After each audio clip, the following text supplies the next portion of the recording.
Bon, faux, con, parle. Didier, qu'est-ce que t'as branlé? À ceux qui sont en train de se dire derrière leur téléphone, ouais, il garde les lunettes, il est à l'intérieur, il se la raconte. Non, je garde les lunettes parce que sinon il se passe ça.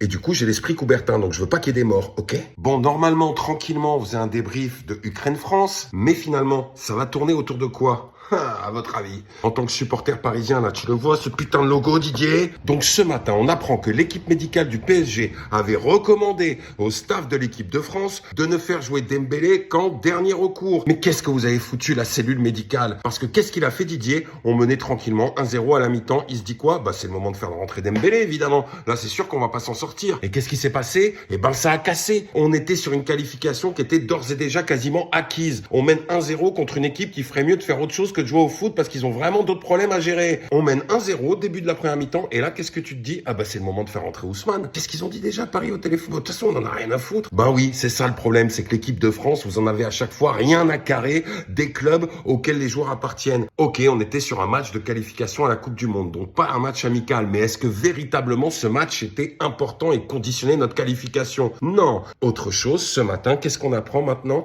Que Désiré Doué a quitté le rassemblement. Donc en fait, là, ce match tout pété Ukraine-France nous a coûté à nous, Parisiens, nos deux plus gros joyaux offensifs. Non, franchement, Didier, je te suis pas. Déjà que tous les Français, on avait envie que ton règne s'arrête à l'Euro de l'année dernière, que maintenant, en plus de ça, il faut que tu niques nos clubs. Petite mention spéciale aux Marseillais qui, dès ce matin, s'enjaillaient en se disant « Ouais, Dembélé sera pas là pour OM PSG ». Donc en fait, les mecs, vous en êtes réduits à espérer qu'il nous manque des joueurs pour pouvoir peut-être faire match nul. Oui, gagner, c'est impossible. Et puis rassurez-vous, on n'aura peut-être pas Dembélé, mais on a suffisamment de balles dans le chargeur pour vous dégommer l'arrière-train. Soyez-en sûrs. Alors, si on doit vraiment parler du match, pas incroyable. Et alors, juste un truc, moi j'ai vu tout un tas de gens qui ont dit « Ouais, l'Ukraine, ça jouait pas mal. » Et j'ai vu le match. On a peut-être la même passion, mais on n'a pas les mêmes yeux.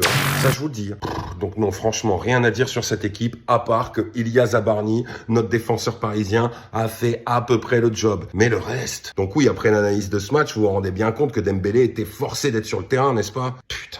Bon, en tout cas, on sait que Michael Olise et que Kylian Mbappé sont en forme. Celui de Kylian Mbappé, ça nous prouve que vraiment le gars, il a retrouvé toute son énergie pour cette nouvelle saison. En tout cas, on se souviendra du 4-0 contre le Real de Madrid en Coupe du Monde des clubs.